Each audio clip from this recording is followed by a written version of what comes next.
আসসালামু আলাইকুম এভরিওয়ান, আপনারা সবাই কেমন আছো? আশা করি আপনারা সবাই যে যেখানে আছো আল্লাহর রহমতে অনেক ভালো আছো। তো বিয়াস, আজ আমি আপনাদের মাঝে নিয়ে আসলাম আমাদের সিলেট অঞ্চলের সবার একটা প্রিয় রেসিপি, বিচির ডিপা শুটকি দিয়ে। আর যারা শুটকি লাভার তাদের কাছে তো অবশ্যই আজকের এই রেসিপিটি ভালো লাগবে। তাহলে আজকের এই ভিডিওটি দেখে নাও যারা শুটকি পছন্দ করো, আর দেখা শুরুতে একটা লাইক করে দিও বিয়াস। আর এখানে বিচি নিয়েছি আমি 3 কাপ, আর এগুলো হচ্ছে শুকনা বিচি।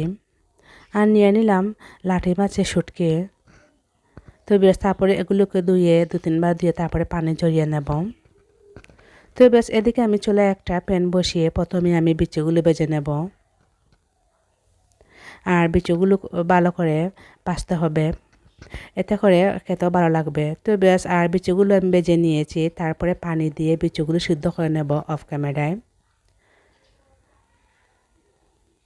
5-6 মিনিটের মতো বিচিগুলো আমি সিদ্ধ করে নিয়েছি, এইরকম হয়েছে দেখুন। তো বেশ, আর বিচিগুলো আমি 2-3 বার ধুয়ে তারপরে পানি ঝরিয়ে নেব। তারপরে আমি চুলে একটা কড়াই বসিয়ে দিলাম, আর দিয়ে দিচ্ছি রান্নার রেগুলার সয়াবিন তেল, আর দিয়ে দিচ্ছি তেজপাতা 4-5 টুকরা। তারপরে দিয়ে দিলাম 1 টেবিল চামচ রসুন বাটা, আর রসুন বাটা একটু নেড়ে চেড়ে নেব, এতে করে রসুন যে কাঁচা গন্ধ আছে সেটা দূর হবে। আর দিয়ে দিলাম 2টা পেঁয়াজ কুচি করে কেটে দিয়েছি। এরপর দিয়ে দেবো স্বাদমতো লবণ।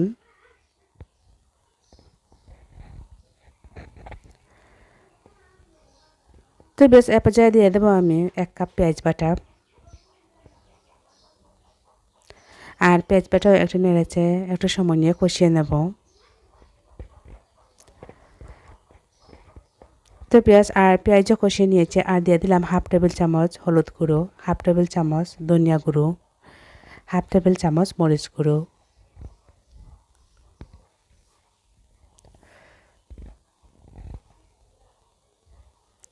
আর এ পর্যায়ে দিয়ে দেবো পানি ঝরিয়ে রাখা শুটকি। তো তারপরে অল্প পানি দিয়ে শুটকিগুলো কষিয়ে নেব। তো আর 3 মিনিটের মতো আমি এই শুটকিগুলো কষিয়ে নেব মশলার সাথে। আর আপনাদের ঘরে যদি মাছ মাংস না থাকে, এভাবে আপনারা শুটকি দিয়ে বেশি ভাজি করতে পারবা, আর খেতে কিন্তু দারুণ হয়ে থাকে।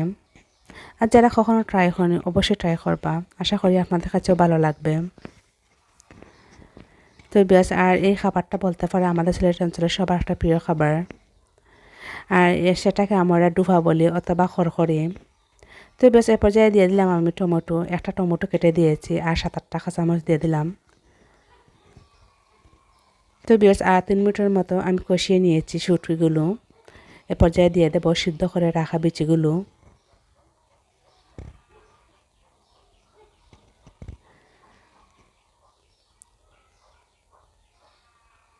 তো এখানে কিন্তু আমি এক্সট্রা পানি দেবো না, তেলের উপরে এই বিচিগুলো রান্না করব।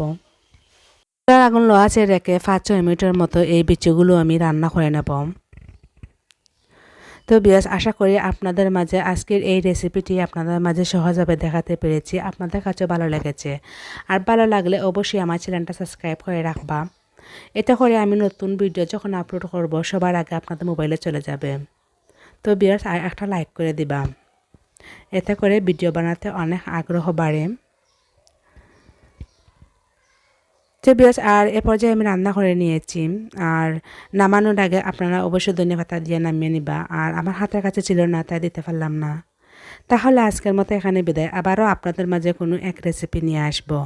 আপনারা ভালো থাকবা, সুস্থ থাকবা, আল্লাহ হাফিজ।